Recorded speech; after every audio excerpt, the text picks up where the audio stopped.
3월 마지막 주일인 오늘은 온 가족이 함께 예배를 드리면서 교회학교 공과책 13과 성경 본문으로 설교합니다. 지난 주간에 영남 지역에 발생한 산불로 인해 많은 인명피해와 재산피해가 발생했는데 그 가운데는 교회도 있습니다. 경북 의성군 단촌면에는 1904년, 우리 교회가 똑같아요. 1904년에 설립된 하화교회가 있는데 이번 산불로 예배당이 전소되었습니다. 그리고 경북 영덕의 매정교회도 예배당이 전소되고 말았습니다. 어제까지 보고된 바로는 우리 교단에 소속된 16개 교회가 이번 산불로 인해 크고 작은 피해를 입었습니다. 산불 피해로 고통받고 있는 분들을 위해 우리 한국 교회가 함께 기도하며 복구를 도와야 할 것입니다. 유튜브 영상을 통해 강한 바람을 타고 산과 집들을 불태우는 거센 불길을 보면서 불같이 화를 내다라는 말이 어떤 의미인지를 알 것 같았습니다. 불같이 화를 내다는 누군가 화내는 모습을 불이 거세게 타오르는 모습에 빗대어 표현한 비유입니다. 소방관인지 공무원인지 주민인지 모르지만 카메라로 찍었는데 그 불구덩이 속에 있는 카메라가 찍은 영상이 유튜브에 있는데요. 내가 타 죽을 것 같아. 불같이 타오르다.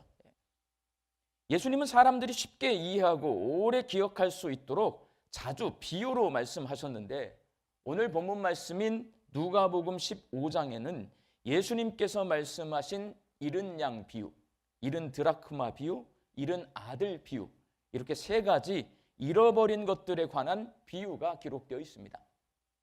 첫 번째 잃은 양의 비유는 어떤 목자가 양 100마리 가운데 한 마리 잃어버렸는데 온 들판을 구석구석 뒤져 잃은 양을 찾아서 집에 돌아와 친구와 이웃들을 불러 모아서 잔치를 벌였다라는 내용이고, 두 번째 잃은 드라크마 비유는 어떤 여자가 가지고 있던 10 드라크마 중 한 드라크마를 잃어버렸는데 등불을 켜고 온 집안을 샅샅이 뒤져서 잃어버린 그 드라크마를 찾은 후에 이웃을 불러다가 잔치를 벌였다라는 내용이고, 오늘 본문 말씀인 세 번째 잃은 아들 비유는 어떤 사람에게 두 아들이 있었는데 둘째 아들이 아버지에게서 자기 몫의 재산을 받아 타국에 가서 그 재산을 모두 탕진한 후에 아버지의 집으로 돌아왔고 잃은 아들이 돌아온 후 잔치를 벌였다라는 내용이 기록되어 있습니다. 이 세 비유를 가만히 읽어보면 똑같은 점들이 있어요. 공통점들. 먼저 세 비유의 주인공은요, 어떤 사람입니다. 어떤 사람이 양을 잃어버렸습니다. 어떤 여인이 드라크마 하나를 잃어버렸습니다. 어떤 사람이 아들을 잃어버렸습니다. 그리고 이 주인공들은 모두 잃은 것들을 다시 찾습니다. 잃은 양을 다시 찾고, 잃은 드라크마를 다시 찾고, 잃은 아들을 다시 찾습니다. 똑같습니다. 또한 이 세 비유는 모두 배경이 어디냐? 집이라고 하는 배경을 중심으로 이야기되고 있습니다. 집 바뀐 들판에서 잃어버린 양을 되찾은 사람은 집으로 돌아와서 잔치를 벌입니다. 집안에서 잃어버린 드라크마를 찾은 여인도 잔치를 벌입니다. 그리고 오늘 본문 말씀인 잃은 아들 비유에서 둘째 아들은 집을 나갔고 첫째 아들은 집에 남아 있습니다. 성경에서 반복되는 것, 제가 말씀드리지만 강조예요. 강조용법입니다. 예수님께서 비슷한 내용과 형태의 비유를 세 차례 반복해서 말씀하신 이유는 무엇인가를 강조하시기 위해서입니다. 그렇다면 여러분, 누가복음 15장에 기록되어 있는 잃어버린 것을 찾는 이 세 가지 비유는 무엇을 강조하고 있는 걸까요? 주인공인 잃어버린 것을 찾는 어떤 사람을 강조하는 걸까요? 아니면 잃어버린 양, 잃어버린 드라크마, 잃어버린 아들과 같이 잃어버린 것들을 강조하는 걸까요? 아니면 비유의 배경인 집을 강조하고 있는 걸까요? 이 셋 중에 하나는 강조하고 있는 거거든요. 이 세 가지 비유는 예수님이 바리새인과 서기관에게 말씀하신 겁니다. 누가복음 15장 1절과 2절 말씀을 함께 읽겠습니다. 모든 세리와 죄인들이 말씀을 들으러 가까이 나아오니 바리새인과 서기관들이 수근거려 이르되 이 사람이 죄인을 영접하고 음식을 같이 먹는다 하더라. 예수님이 세리와 죄인들에게 말씀을 가르쳐 주시는 모습을 보고 이를 못마땅하게 생각하는 바리새인과 서기관들이 예수님을 뒷담화하고 있습니다. 예수님이 세리와 죄인과 친하게 지내는 부정한 사람이라고 수근 전화기 돌리고 있는 거예요. 전화기.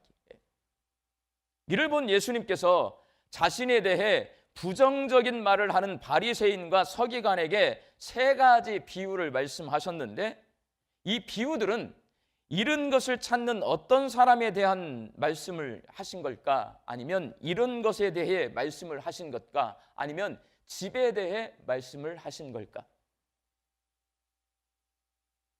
세 가지 다 강조가 되고 있어요. 이 비유들을 읽어보면 잃어버린 어떤 사람도, 잃어버린 것들에 대해서도, 집에 대해서도 설교를 다 할 수 있습니다. 그러나 이 세 가지 가운데 잃어버린 것을 찾는 어떤 사람을 가장 강조하고 있어요. 그래서 오늘 본문 설교는 잃어버린 것을 찾는 어떤 사람에 대해서 설교할 거예요. 세 가지 설교를 할 수 있는데 어떤 사람에 대해서 설교하는 겁니다. 잃어버린 것을 찾는 어떤 사람, 누구를 말씀하고 있는 걸까요? 누가 잃어버렸을까요? 예수님이 잃어버렸다는 거예요, 여러분. 세리와 죄인들에게 말씀을 가르치고 계시는 예수님의 모습을 비난하는 바리새인과 서기관들에게 이 세 가지 비유를 말씀하시는 것을 통해서 예수님께서 지금 잃어버린 양을 찾고 계시는 거고, 잃어버린 드라크마를 찾고 계시는 거고, 잃어버린 아들을 찾고 계시는 것이다, 비유로 바리새인과 서기관들에게 말씀하고 있는 거란 말이에요. 집 밖에서 잃어버린 양은 유대인들이 구원받지 못한 사람이라고 생각하는 죄인과 세리를 비유한 말입니다. 예수님은 구원받지 못한 죄인과 세리를 찾아서 집으로 데려와 잔치를 벌이는 어떤 사람이다, 이걸 강조해서 말씀하시는 게 잃은 양의 비유입니다. 집 안에서 잃어버린 드라크마는 자기들은 구원받았다고 생각하는 바리새인과 서기관들을 비유하는 말입니다. 예수님은 자신들이 열심히 하나님을 섬기고 있기 때문에 당연히 구원 안에 있다고 착각하고 있는 바리새인과 서기관들을 향해 자기도 구원받지 못하고 다른 사람도 구원받지 못하도록 방해하는 독사의 자식들이요, 회칠원 무덤이라고 강하게 책망하십니다. 예수님은 구원받았다고 착각하는 바리새인과 서기관들을 구원으로 인도해서 잔치를 벌이는 어떤 여인이다라고 그렇게 비유로 말씀하고 계시는 거예요. 오늘 본문 말씀인 잃은 아들 비유는 잃은 양 비유와 잃은 드라크마 비유의 내용이 이 한 비유 안에 같이 있어요. 그래 내용이 긴 거예요. 그러니까 두 개의 비유, 하나는 집 밖에서 잃은 양 찾아내는 거잖아요. 하나는 집 안에서 잃은 드라크마를 찾는 거잖아요. 두 아들, 이 비유는 집을 나간 둘째 아들, 잃은 양이에요. 집 밖에서 찾는 거니까. 집 안에 첫째 아들이 있어요. 잃은 드라크마예요. 이 두 비유가 다시 한번 반복해서 한 비유 안에서 강조되고 있는 겁니다. 먼저 집을 나간 둘째 아들은 구원받지 못한 죄인과 세리를 비유한 말입니다. 예수님 당시 유대인의 상속법은 두 아들이 있는 경우에 첫째 아들이 재산의 3분의 2를 상속받고 둘째 아들은 3분의 1을 상속받는데, 언제 상속받냐? 아버지 돌아가셨을 때. 오늘 말씀처럼 아버지가 돌아가시지 않고 살아계시는데 아버지 내 재산 내놔요, 없어요, 이런 거예요. 돌아가시고 난 다음에 상속을 하는 거예요. 둘째 아들은 아버지가 살아계시는데도 불구하고 자기 몫의 재산을 챙겨 아버지를 떠나 타국으로 갑니다. 이 비유를 통해 집 나간 둘째 아들이 불효막심한 아들이라는 것을 알 수 있어요. 그런 일은 없는 거거든요. 막장 드라마예요. 그런 결국 타국에서 허랑방탕한 삶을 살다가 재산을 모두 탕진하고 돼지가 먹는 쥐염 열매로 배를 채웁니다. 유대인들이 돼지를 먹을까요, 안 먹을까요? 돼지를 안 먹습니다. 예수님이 비유를 말씀하실 때 양치는 사람으로 살았다 이렇게 하는 게 아니고 돼지 쥐염 열매를 먹고 돼지 치는 사람으로 살았다, 이거는요 이방인이 되었다, 불신자가 되었다라는 말이에요. 구원 못 받는 사람이 되었다는 말입니다. 이 둘째 아들이 바로 누가복음 15장에서 예수님께 말씀을 배우고 있는 죄인과 세리들을 말하는 겁니다. 예수님은 돌아온 둘째 아들에게 달려가 안아주고 입 맞추고 새 옷을 입혀주고 반지를 끼워주고 신발을 신겨준 후 잔치를 벌이는 어떤 아버지인 겁니다. 그리고 집에 남아있지만 집에 돌아온 동생을 반겨주는 아버지의 모습을 못마땅하게 생각하는 첫째 아들은 지금 세리와 죄인들에게 말씀을 전하고 그들과 가까이 하고 있는 예수님의 모습을 보고 누가 싫어하고 있어요? 바리새인과 서기관들이 수근수근대고 있는 거잖아요. 이 바리새인과 서기관들이 첫째 아들이란 말이에요. 첫째 아들은 아버지가 동생을 편애한다고 생각해서 원망과 불평을 늘어놓기만 하고 자기 동생을 형제로 받아들이지 않습니다. 그래서 이 비유를 가만히 보면 이 첫째 아들이 둘째 아들에 대해서 내 동생이라고 말하지 않아요. 아버지의 아들이라고 말합니다. 오늘 보면 30절 말씀을 함께 읽겠습니다. 아버지의 살림을 창녀들과 함께 삼켜버린 이 아들이 돌아오매 이를 위하여 살찐 송아지를 잡으셨나이다. 아버지 아들이에요. 내 동생 아니에요. 동생으로 안 받아들여요. 아버지를 원망하고 동생을 싫어하는 모습이 죄인과 세리에게 말씀을 가르치시는 예수님에 대해 부정적인 말로 수근거리는 바리새인과 서기관들의 모습과 똑같습니다. 이들은 집에서 잃어버린 드라크마와 같은 사람이 첫째 아들, 이 아들은. 예수님은 집에서 잃어버린 첫째 아들을 찾아서 잔치를 벌이고 싶은 어떤 아버지이신 겁니다. 이렇게 누가복음 15장에 기록되어 있는 이 세 가지 비유는 예수님이 잃은 영혼을 찾아서 천국 잔치를 벌이기 위해 이 땅에 오신 그리스도이심을 말씀하고 있습니다. 예수님은 집 밖에서 잃은 양을 찾는 목자이시고 집 안에서 잃어버린 드라크마를 찾는 여인이시고 집 안과 밖에서 잃은 두 아들을 찾는 아버지이십니다. 사랑하는 광주 양림교회 성도 여러분, 성경은 예수님과 우리 사이를 항상 관계로 설명을 하십니다. 오늘 본문 말씀인 잃은 아들 비유의 말씀은 비유 자체가 아들이잖아요. 그럼 예수님은 누구예요? 아버지란 말이에요. 예수님이 아버지시고 우리가 아들이라고 말씀하시는 비유가 바로 잃은 아들 비유입니다. 원래 우리는 죄인과 세리처럼 잃은 아들입니다. 예수님 없이 살 수 있다고 세상으로 나가서 믿음 다 잃어버리고 돼지를 기르며 사는 이방인처럼 세속화되어 살던 사람들입니다.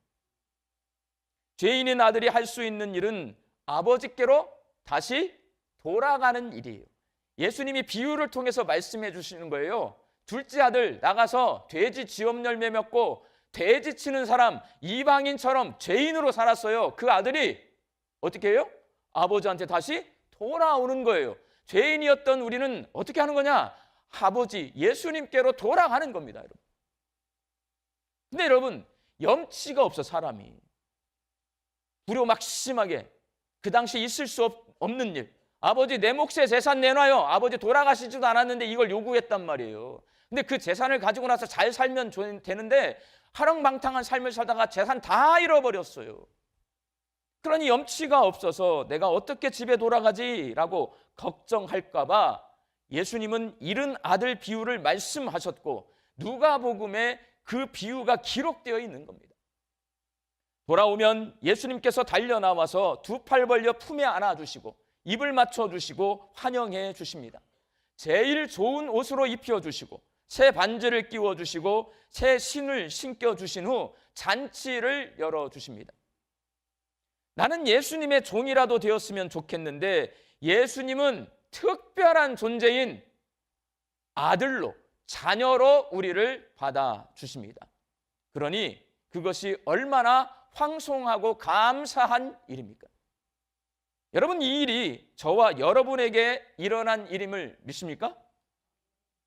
우리가 이 시간 예배당에 함께 모여 예배하고 있는 이것은 예수님께서 달려나와 두 팔 벌려 품에 안아주시고 입 맞춰주시고 환영해 주신 것입니다. 제일 좋은 옷을 입혀주시고 새 반지 끼워주시고 새 신을 신겨주신 후에 잔치를 벌여주신 것이 뭐냐? 지금 우리가 여기 모여서 예배를 드리고 있는 겁니다. 그러니 예수님께서 나를 환영해 주시고 자녀로 삼아 주시고 특별한 존재로 받아주셨다. 이걸 믿어야 합니다. 이를 믿는 사람은 아버지이신 예수님께 어떻게 해야 돼요? 감사해야 돼요, 여러분. 나 염치 없어서 못 가, 이게 아니고 내가 돌아오면 예수님이 나를 안아주세요. 나를 위해 잔치를 벌여주세요. 나를 특별한 존재인 자녀로 삼아 주셨어요. 그 예수님 앞에 내가 할 수 있는 일은 뭐냐? 감사드리는 거예요. 지난 주간에 전화를 한 통 받았어요. 서울에서 사역하시는 어떤 목사님에게 갑자기 전화가 걸려왔더라고요. 제 둘째 딸이 올해 대학에 입학했거든요. 제가 광주로 내려온 걸 알고 제 딸이 서울의 대학에 합격했다는 거 알고 그래서 저한테 전화를 해서 본인의 교회에 아파트에 기숙사가 있는데 자기 교회는 아파트를 몇 채 얻어가지고 학생들 학사로 운영을 하는 거예요. 한 자리가 비었는데 제 딸이 입학했으니 거기로 들여보내면 어떻겠냐라고 그렇게 저한테 전화가 왔어요. 고마워요, 안 고마워요? 고마워요, 여러분. 그런데 제 딸은 언니와 둘이 함께 자취를 하고 있습니다. 그래서 거기 갈 수 없어요. 그래서 어렵습니다 라고 말씀을 드렸지만 저는 고마워요. 굉장히 무뚝뚝한 전형적인 경상도 아저씨예요. 그 목사님. 저보다 한 10살은 더 잡수셨거든요. 그럼 저랑 막 친하냐? 그렇지 않아요. 2주일에 한 번씩 인터넷 줌으로 서로 설교 준비하는 모임에서 만난 목사님이에요. 자세히는 몰라요, 어떤 분인지는. 근데 그 목사님이 그것도 경상도 아저씨가 무뚝뚝하고 말도 별로 없는 분이 저를 세심하게 챙겨주잖아요. 고맙단 말이에요. 그래서 저는 어떻게 할까 하다가 지난 주간에 작은 선물을 하나 보내드렸어요. 왜? 감사하니까. 그랬더니 저한테 다시 전화가 걸려왔어요. 선물 잘 받았는데 내가 마음에 빚이 생겼으니 제 딸을 데리고 꼭 자기 교회 와서 자기가 밥을 한 끼 사줘야 되겠대요. 아름다운 관계요, 아니에요? 아름다운 관계죠. 나를 특별한 존재인 자녀로 삼아주신 예수님과 우리의 관계도 이런 관계여야 합니다. 날 사랑해 주신 예수님께 우리도 감사드려야 합니다. 항상 말씀드리지만 말로만 하는 감사는 저는 감사가 아니라고 생각합니다. 행함과 진심으로 감사를 드려야 합니다. 여러분, 제가 그 목사님에게 드린 선물은 비싼 건 아닌데 그 목사님이 정말 좋아할 만한 걸 내가 보내드렸어요. 생각하고 너무나 좋아하셨어요, 진짜. 그렇다면 여러분, 예수님이 우리를 특별한 존재인 자녀로 삼아 주셨어요. 감사해. 그러면 내가 예수님이 정말 좋아하는 선물을 드려야 될 거 아니에요. 예수님이 뭘 좋아할까요? 현금 좋아할까요? 현금? 네? 예수님 뭘 좋아할 것 같아요, 여러분? 예수님께서 우리에게 가장 받기를 원하시는 선물이 뭐냐? 찬송입니다. 어떤 찬송이냐? 내 마음이 담겨있는, 진실함이 담겨있는 찬송 가장 좋아하세요. 예수님께서 우리에게 자주 요구하시는 게 있습니다. 뭐냐면 헌신을 요구합니다. 그거는 내가 시간과 물질과 재능을 들여서 헌신하면 되는데 그때 헌신을 요구할 때는 순종하면 되는 거예요. 헌신은 순종하는 겁니다, 여러분. 순종을 요구할 때 예수님 우리에게 헌신을 요구해요. 근데 예수님이 실제적으로 우리에게 받고 싶은 선물은 뭐냐? 찬송이에요. 우리의 진실함이 담겨있는 찬송. 가장 기뻐하시고 좋아하십니다. 우리 광주 양림교회 성도들이 예수님께서 나를 특별한 존재인 자녀로 삼아 주셨음을 믿고 진실한 마음이 담긴 찬송을 우리 주 앞에 선물로 올려드릴 수 있기를 주님의 이름으로 축원합니다. 기도하겠습니다. 집 밖에서 잃어버린 둘째 아들처럼 내 마음대로 살았던 죄인인 나를 자녀 삼아주신 예수님께 감사드립니다. 집안에서 잃어버린 첫째 아들처럼 예수님의 넓은 사랑을 이해하지 못하고 내 생각만을 고집했던 나를 자녀 삼아주신 예수님께 감사드립니다. 십자가에서 우리의 모든 죄를 사해 주시고 우리를 자녀 삼아주신 예수님께 감사와 찬송과 영광을 올려드리게 하여 주옵소서. 예수님의 이름으로 기도하옵나이다. 아멘.